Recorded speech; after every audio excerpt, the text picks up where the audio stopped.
O anjo mais misterioso na Bíblia é desconhecido por muitas pessoas que não sabem que ele está na Palavra de Deus. Certos seres poderosos na Palavra de Deus têm sido contemplados por séculos, desde o príncipe da Pérsia que enfrentou o arcanjo Miguel e outro anjo durante a profecia de Daniel, até a legião de demônios que Jesus expulsou do endemoninhado. No entanto, há um ser poderoso que o apóstolo João compartilhou conosco. Este ser ainda está por vir, e sua aparência é algo de pesadelos, dor e tortura.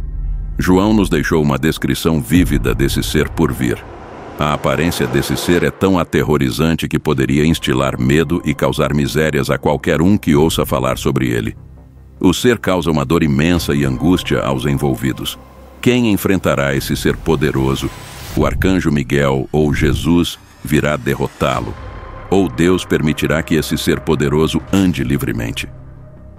O apóstolo João compartilha essa profecia da ilha de Patmos no poderoso livro do Apocalipse.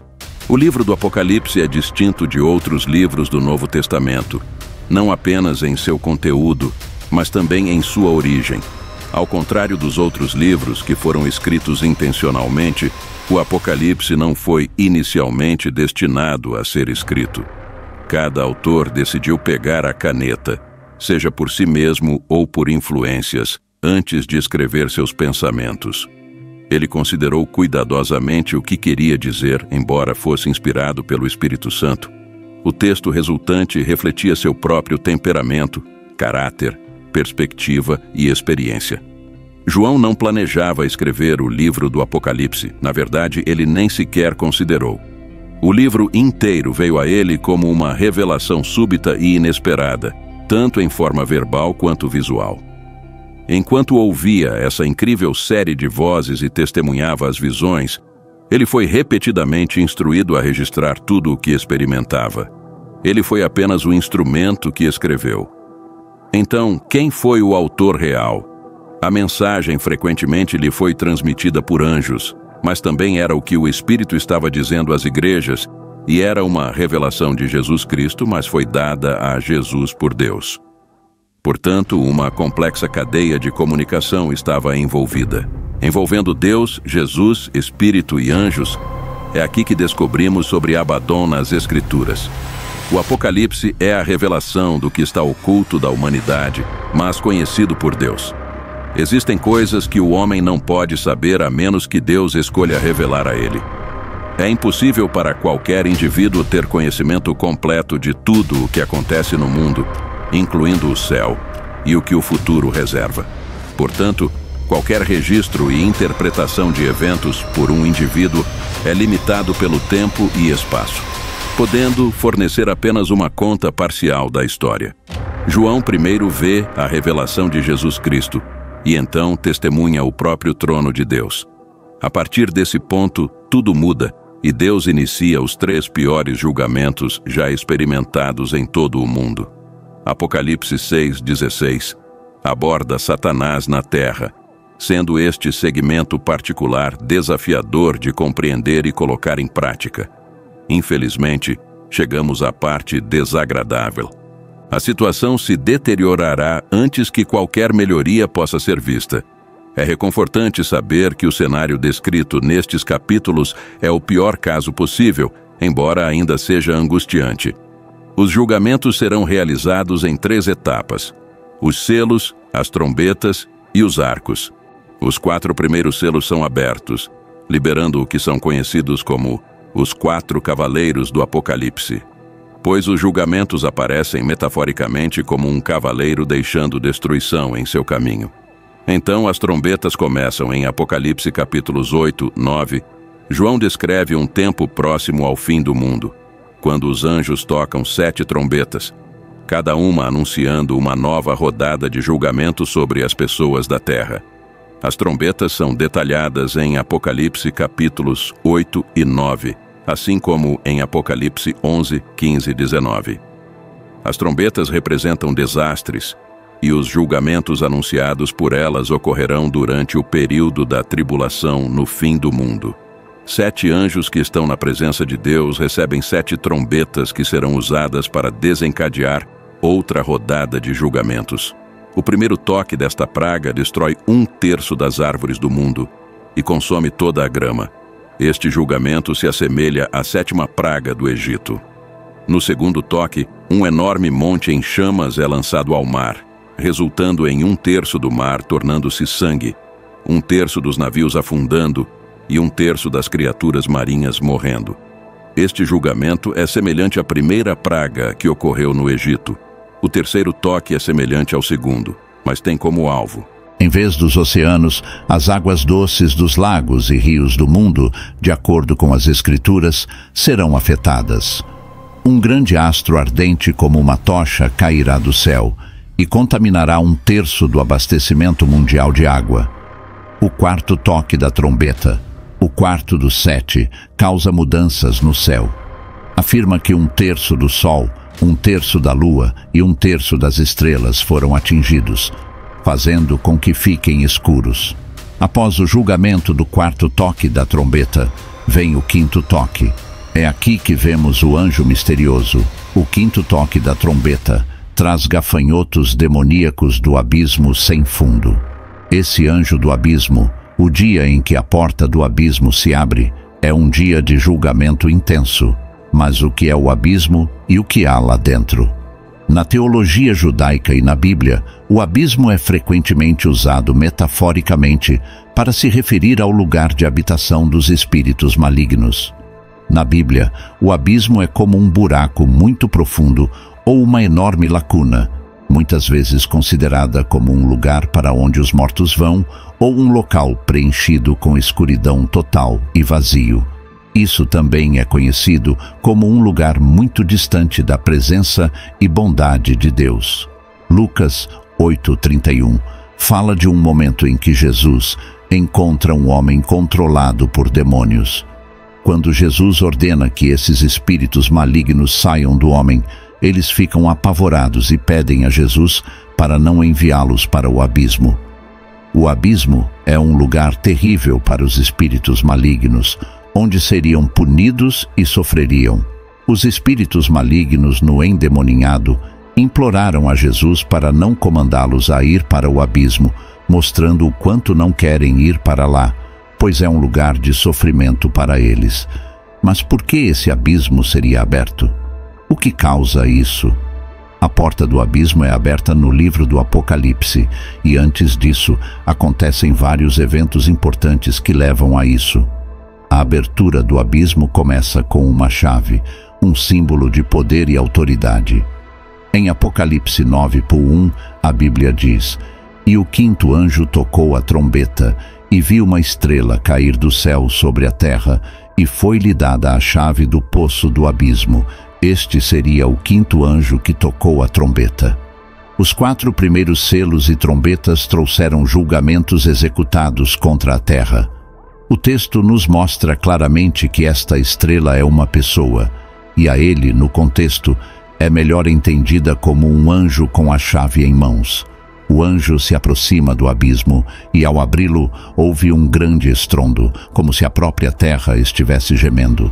A abertura do abismo foi como a abertura de um vasto poço escuro, e dele saiu fumaça como se de uma fornalha gigante. Essa fumaça era tão espessa e escura que obscurecia o sol, lançando uma sombra sobre a terra. Apocalipse 9:3-6. Então, da fumaça, saíram gafanhotos sobre a terra, e foi-lhes dado poder.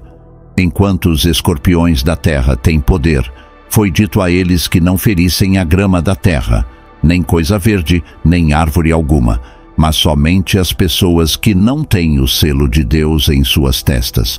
E não lhes foi permitido matar ninguém, mas atormentar por 5 meses, e o tormento deles era como o tormento de um escorpião quando pica uma pessoa. Naqueles dias, as pessoas buscarão a morte e não a encontrarão. Elas desejarão morrer, mas a morte fugirá delas. Esses gafanhotos não são naturais. Eles evitam as plantas e atacam os humanos como escorpiões. Eles representam as hordas de demônios desencadeadas sobre a terra. Aqueles que têm o selo de Deus em suas testas estão protegidos, mas os outros não estão. Isso é um julgamento inescapável de Deus. O propósito desses gafanhotos e desse período é expressamente governado por Deus. E o propósito de tudo isso é trazer arrependimento, mas isso falhará severamente. Apocalipse 9, 20 e 21. O restante da humanidade que não foi morta por essas pragas não se arrependeu das obras de suas mãos, recusando-se a adorar demônios e ídolos de ouro, prata, bronze, pedra e madeira, que não podiam ver, ouvir ou andar. Eles não se arrependeram de seus assassinatos, feitiçarias, imoralidades sexuais e roubos. Esta estrela abriu o abismo. Apocalipse 9, 2. Liberando um batalhão de soldados demoníacos semelhantes a uma praga de gafanhotos que se assemelham a cavalos preparados para a batalha. Apocalipse 9, 7. A morte não oferecerá escape dessa tortura prolongada. A força de seus ataques tem sido comparada à dos escorpiões, os quais, apesar da dor excruciante que causam, raramente resultam na morte da vítima. Os atormentados desejam passar pela morte, que para Paulo era uma passagem para bênçãos eternas. No entanto, para aqueles que já estavam sendo atormentados, a morte é uma transição da dor presente para o fogo eterno que os aguarda. Note que o som dos gafanhotos lembra o de um exército poderoso se aproximando da nação.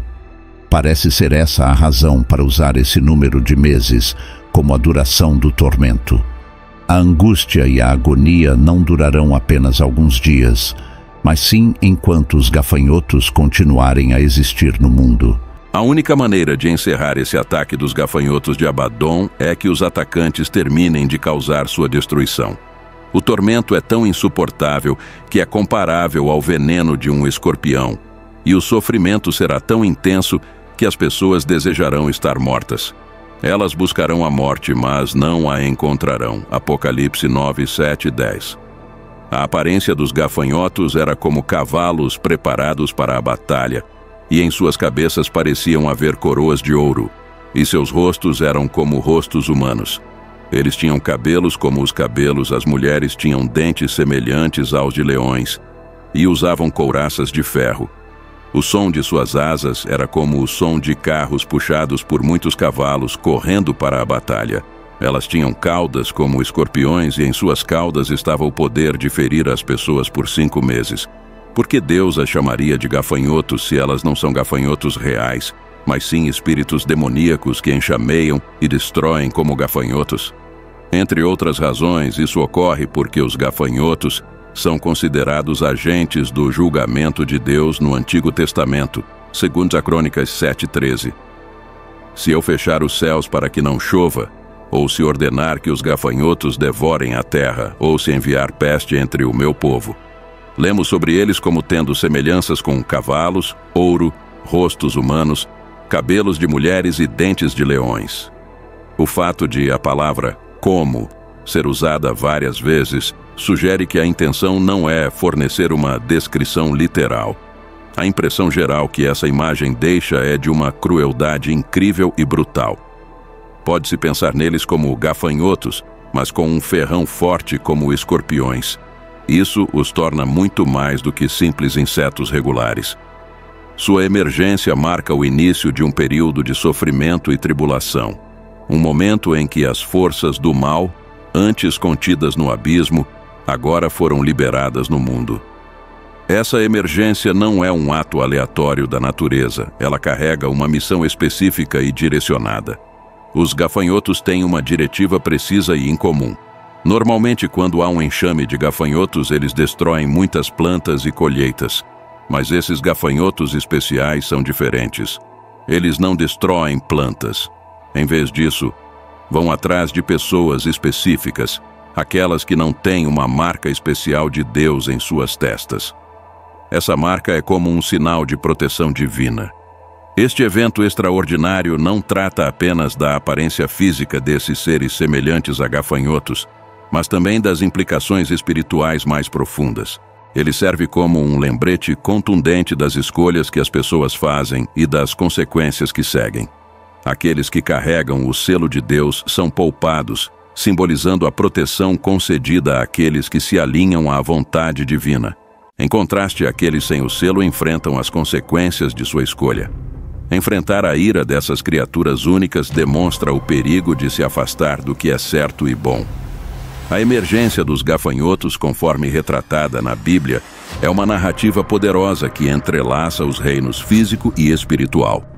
É uma revelação de julgamento divino e proteção, uma manifestação tanto da ira quanto da misericórdia. Serve como um lembrete contundente da importância da fé na realidade da guerra espiritual, em um mundo que frequentemente parece dominado pelo tangível e pelo temporal. Então, chega o líder desses gafanhotos, uma figura poderosa e misteriosa chamada o Rei do Abismo. Este ser é mais do que apenas uma lenda. É uma parte significativa das histórias bíblicas sobre o fim do mundo. Apocalipse 9:1. O apresenta com uma clareza arrepiante. E tinham sobre eles como rei o anjo do abismo. O seu nome em hebreu é Abaddon, e em grego tem o nome de Apolion. Lemos que tinham como rei sobre eles. Este é mais um indício sugerindo que as criaturas em questão não são verdadeiros gafanhotos. De acordo com a Bíblia, os gafanhotos reais não têm um rei, como afirmado em Provérbios 30:27. Os gafanhotos não têm rei e saem todos a bandos.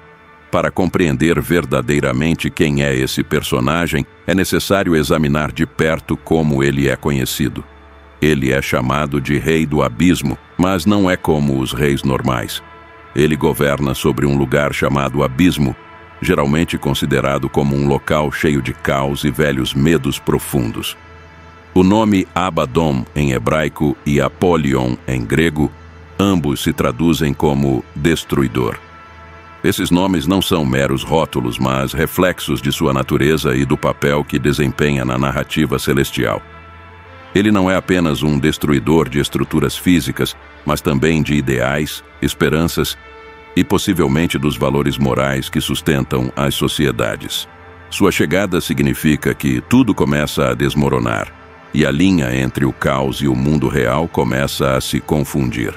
No contexto mais amplo da Bíblia, o Rei do Abismo representa um contraste com os temas de criação, ordem e salvação que fluem pelas Escrituras. Onde Deus fala sobre criar e sustentar, Abaddon fala sobre encerrar e desfazer. Seu papel no livro do Apocalipse é particularmente significativo.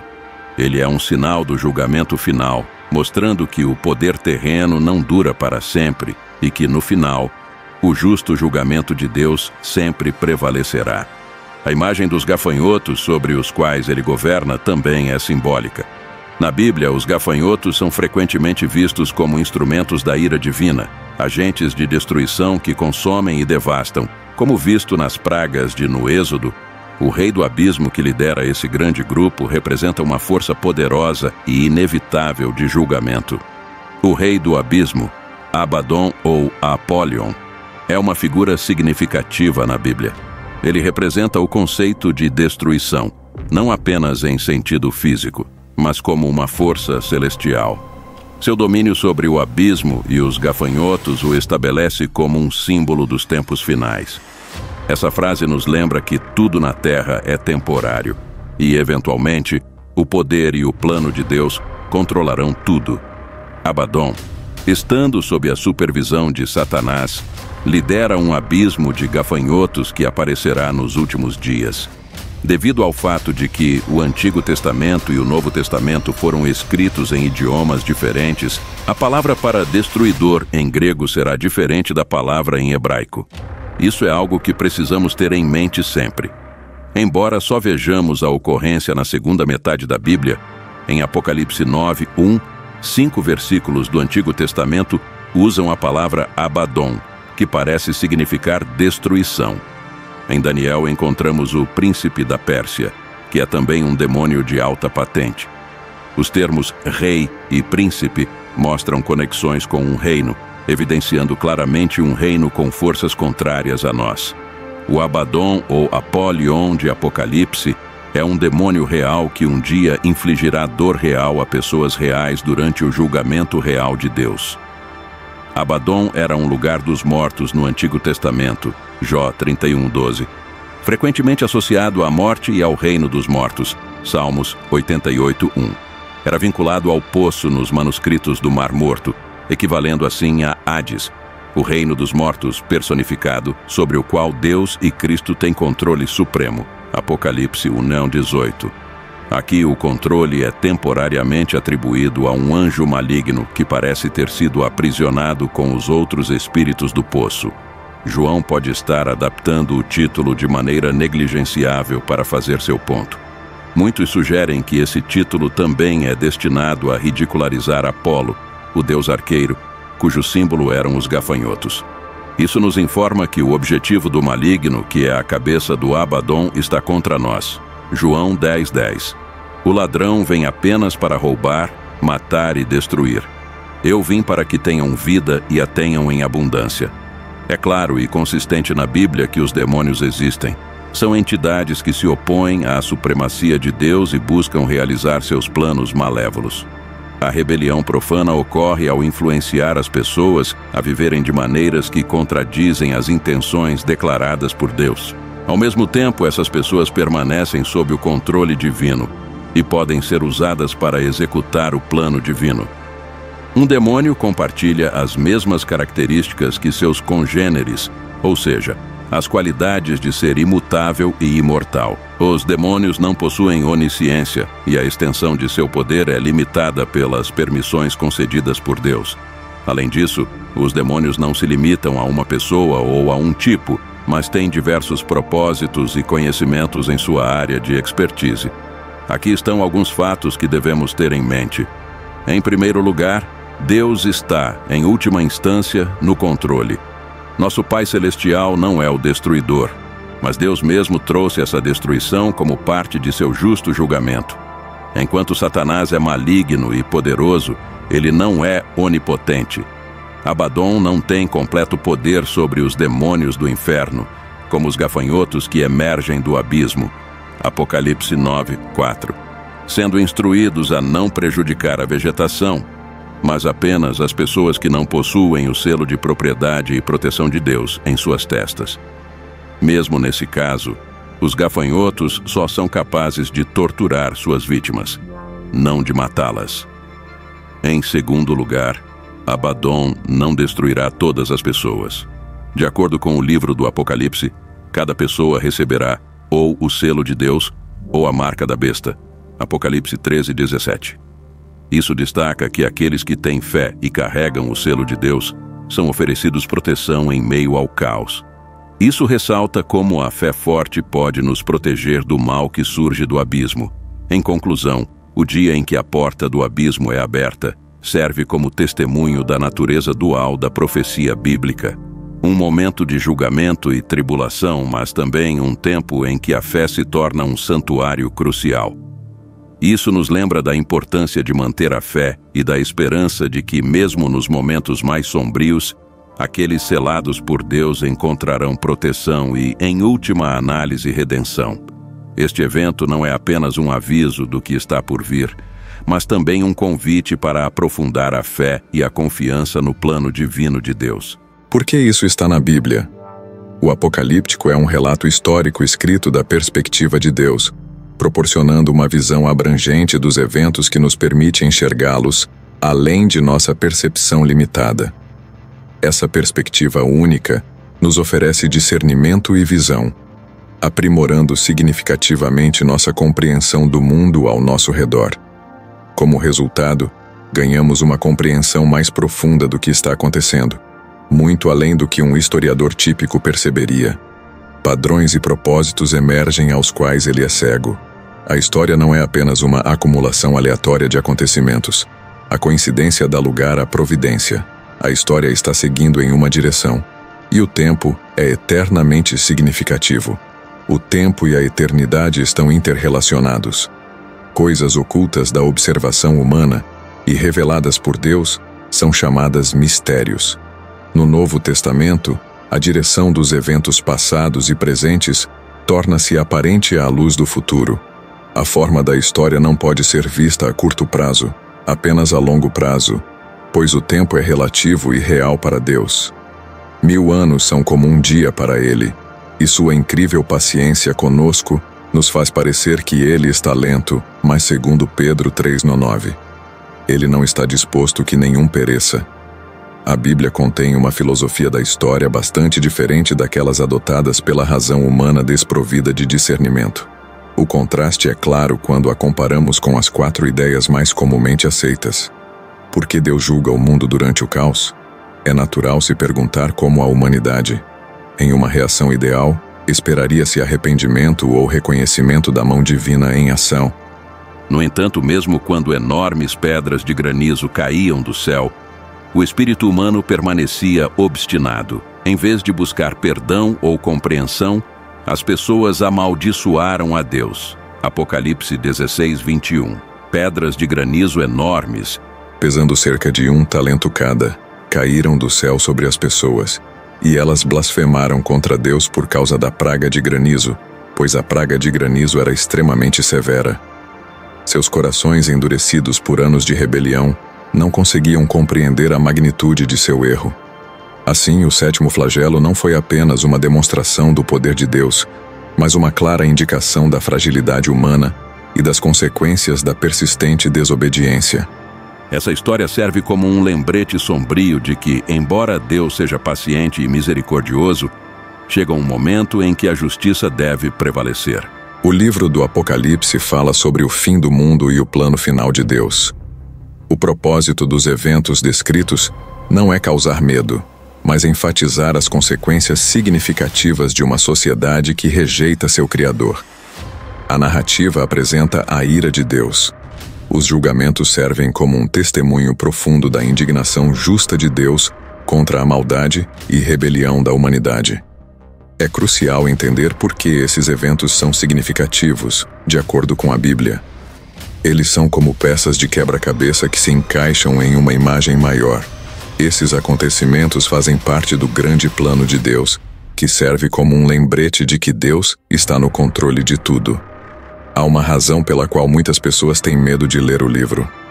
O livro do Apocalipse, o último livro da Bíblia, frequentemente evoca um sentimento de medo e ansiedade entre muitos crentes e não crentes.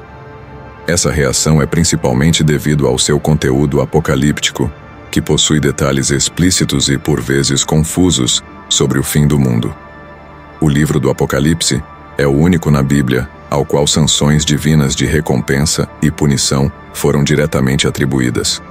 Por um lado, uma bênção especial virá sobre aqueles que o leem em voz alta, para si mesmos e para outros, e que guardam as palavras meditando nelas e aplicando-as em suas vidas. Por outro lado, aqueles que alteram seu texto trarão uma maldição única sobre si mesmos. Se isso for feito por adição ou inserção, as pragas descritas no livro serão acrescentadas à experiência do culpado. Se for feito por subtração, por exclusões, a parte do culpado na vida eterna na Nova Jerusalém será retirada. Deus coloca claramente um alto valor nas informações e revelações contidas aqui, como evidenciado pela bênção e maldição. Ele não poderia ter deixado mais transparente a importância disso. A partir dessas opiniões sobre o livro, voltamos nossa atenção para o livro em si. Considere primeiro sua posição na Bíblia.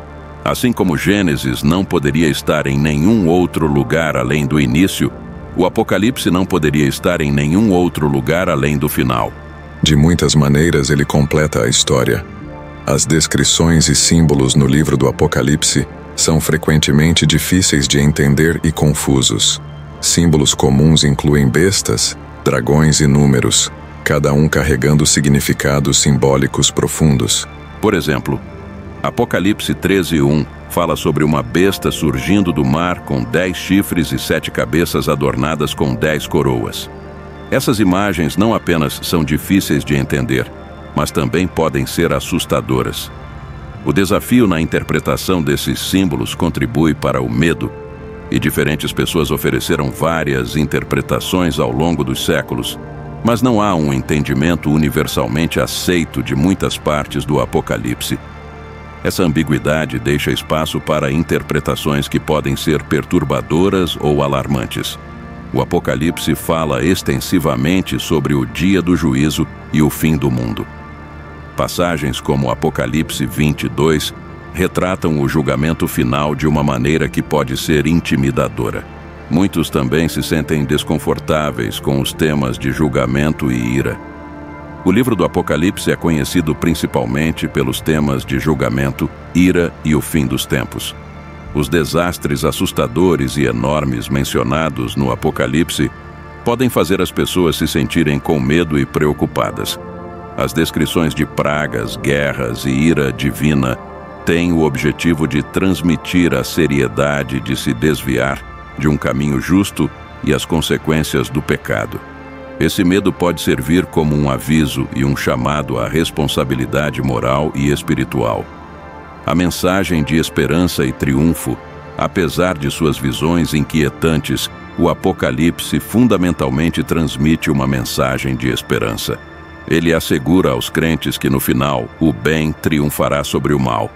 Isso é resumido em versículos como Apocalipse 21:4, que promete: Ele enxugará toda lágrima dos olhos deles, e não haverá mais morte, nem luto, nem choro, nem dor, porque as coisas antigas já passaram. Este versículo proporciona um senso de consolo, retratando um futuro onde a dor e a tristeza são completamente eliminadas.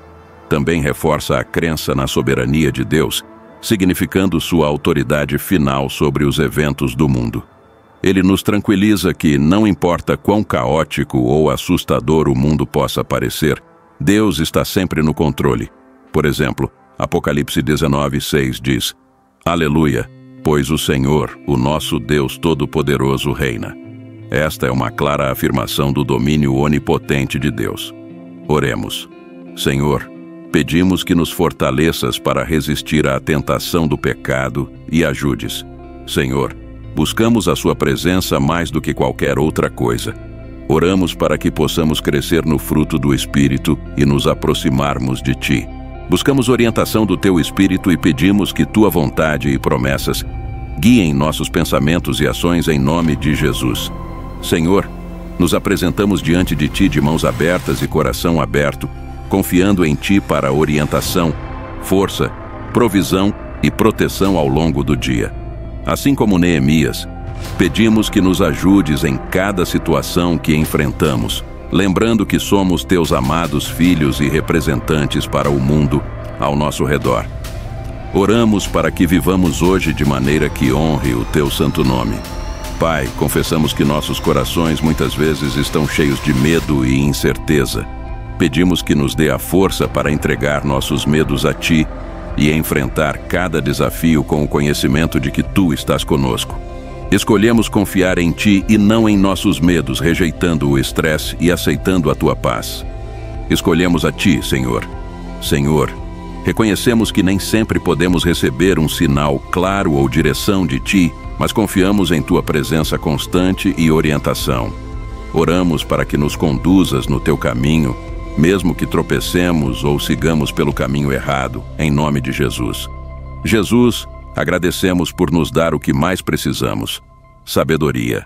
Reconhecemos que frequentemente buscamos conhecimento, riqueza e felicidade, mas reconhecemos que precisamos da Tua sabedoria para navegar nos desafios da vida. Obrigado por nos dar generosamente a sabedoria sem nos censurar, em nome de Jesus. Hoje é um novo dia e somos gratos pela oportunidade que ele traz. Ontem se foi, junto com quaisquer arrependimentos, erros ou falhas que possamos ter experimentado. Escolhemos focar no hoje e na oportunidade de amar, dar e ser tudo o que Tu queres que sejamos. Hoje Te colocamos em primeiro lugar em nossas mentes e corações, enquanto vestimos a armadura que nos proporcionaste, o capacete da salvação, a couraça da justiça, o escudo da fé, o cinto da verdade, as sandálias da paz e a espada do Espírito. Oramos com louvor a Ti e petições por aqueles ao nosso redor e por aqueles que podemos encontrar hoje, em nome de Jesus.